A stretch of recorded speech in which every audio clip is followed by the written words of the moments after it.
Hello, welcome to Morning Mantras and Pajama Praise. It is 8 o'clock a.m. here Central Time, and I kept thinking of a thought in the middle of the night. I don't know if I was dreaming or not, but it was so deep to me. It's something that I've heard before, but the way this article put it on spiritual well-being was simply fascinating to me. I've heard this year or last year that we are the sum experience of our mothers and our grandmothers, right? Yeah, sounds good, checks out. And then I heard or read that whatever you do to, you know, the mother, it affects the unborn child, and the mother's womb, it affects the child. So check, we all know that. And then I heard that a woman um, affects up to, what you do to a woman affects up to 3 generations of the women after her. Okay, check. I could get that. But then I read this article that said when you were carried in your grandmother's womb, I thought, that makes sense. Let me go back. And it said it again when you were carried in your grandmother's womb. And somehow that sank to one of the deepest parts of me. Why? Because there are some things that I've accepted in the spiritual, right? I think we all have. We've accepted that there's something from the remote that streams to the TV, right? And makes it turn on. We accept that there's wires underneath that create this thing called internet, right? I accept my projection on this device. There's some type of electrical light impulses that makes me appear in all these screens all over the world, and perhaps projects to the universe, right? We can accept that we fly in the sky on these big mechanical things called planes. Like, there are certain things that we accept or have come to accept and come to know. But there was something about me understanding that as a woman, I'm born with all of my eggs, right? All of my potential children. I'm born with that. And I even could accept the fact that when I was pregnant with my daughter, right, that when she was formed, she was born with the eggs that she would carry, right? So for me to connect the dots succinctly and realize I've carried my grandchildren, right? I've carried my grandchildren because in Gracie's body were her eggs fully formed. She shows up with this, not just in the physical, right? But I mean, not just in the spiritual, but the physical. Her eggs are in her body already. The potential of the children that she will um, have are there already. And so I started thinking about this, going down this little rabbit hole about me existing in 1950 when my mother had me. My mother being born in 1950 and me being born in 1977. 27 years of experiences within my mother before I came to be, waiting on the partner whom she would choose, but still having a physical experience here on earth. And that physical experience starting within her mother, and how that physical experience that I have affects, right, the great granddaughter of my grandmother, and so on and so on. I'm like, oh, these are not just spiritual things. Like when we talk about spiritual curses, right? Ooh, spiritual curses. It starts to sound woo woo a little bit. But when God says on earth as it is in heaven, that's deep, because there's no separation between it. There's no separation between our earth and our heaven, and that aspect between the seen and the unseen. Wow. The Arizona Davis, my grandmother, was carrying me. and the culminated experiences that she had from her mother, I felt. So I felt the residuals of her experiences with my great grandmother physically because I was there. Where I'm going with this, where this is taking me, is I think it's Jeremiah 1:5 that says, I knew you before you were formed, or I knew you as you were formed in the womb. Somebody correct me. So when God is saying that He knew us, He knew us. My mom, my grandmother knew me in a sense that she had direct access to my physical self even before I was fully formed. So my forming started in 1950. We have this age thing all wrong. We have this age thing all wrong.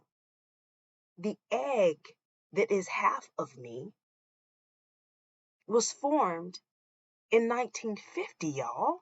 And that's not based on woo-woo science. That is what is.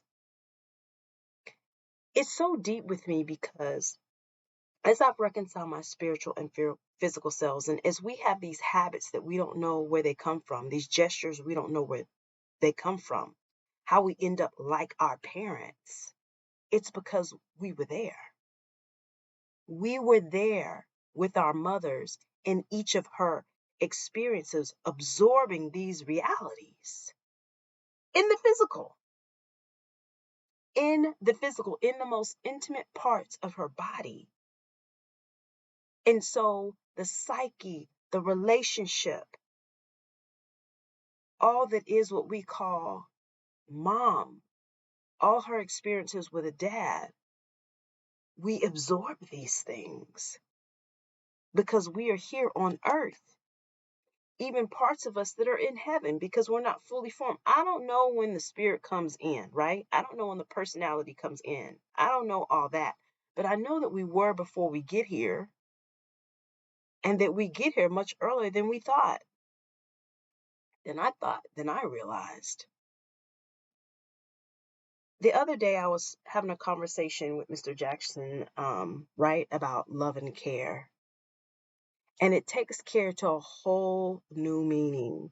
And I understand in the history of the United States, right, there was the feminist movement, there was the civil rights movement, there was a feminist movement that might not have included anybody else that looked like me as we were slaving and working and making our way to the north or making our way through Jim Crow segregation. And I say that because all of these experiences matter. It makes me understand what the true strongholds are and were.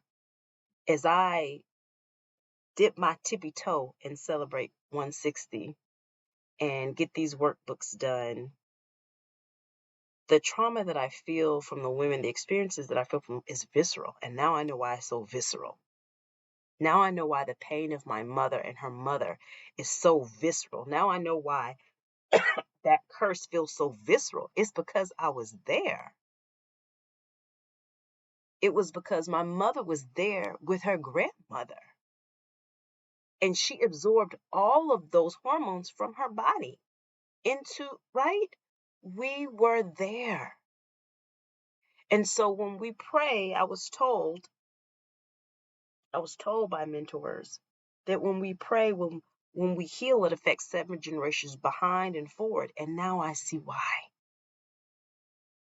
The work that we do for ourselves is a 360 work.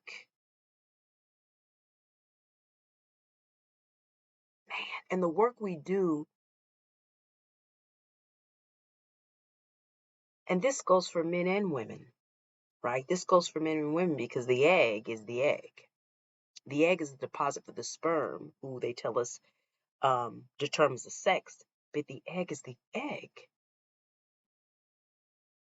So what you do to one, you're doing to generations.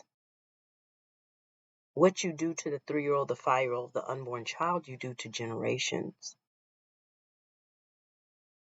And that trauma of the womb must be resolved. It must be reconciled. It must be healed. And I think I'm really starting to understand the work that I am called to do here, the work of rest and release,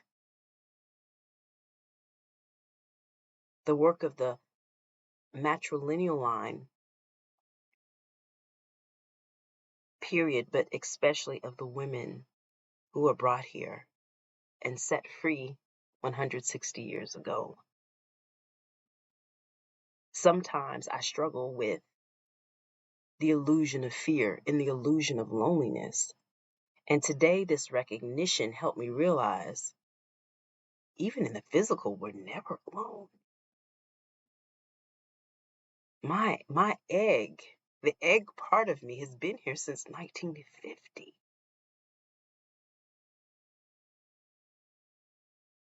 Wow. Wow. And that part of me extends to everyone I touch spiritually, the electronic residue that I leave here, the spiritual residue that I leave here through children or not, or just by way of being touched, of having the experience of a person, for better or for worse. We live on in several different ways, right? I'm starting to see how omnipresent we truly are.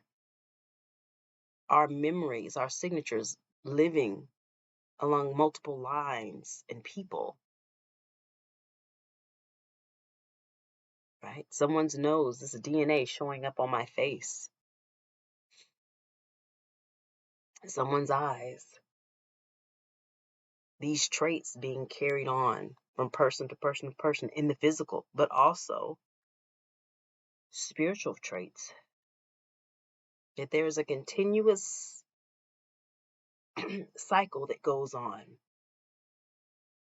continuous births, continuous possibilities. So I'm thankful today that I have unlimited opportunities, that I have unlimited opportunities to create exactly what I choose to create, and that I create in wisdom, that I create in love, that I continue to open my channel as wide as possible to accept and receive the love of the way, the true way, the way that Yeshua ben Yosef spoke about.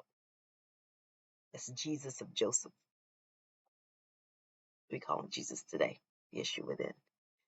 So that way that he discussed, that way I choose to go, that way I choose to enlighten, that way I choose to be authentically, knowing that everything I do now resonates. So let me be responsible for the resonance of a well-lived life by being authentic in love, by being authentic in creation and intentional about what I create, and helping me to work out the challenges of spaces within me that are immature and that need healing. But that does not stop me from walking forward and living. But that all my relationships are reconciled within wisdom. And at the end of it, there is healing for one and for all. And so it is. Blessed be.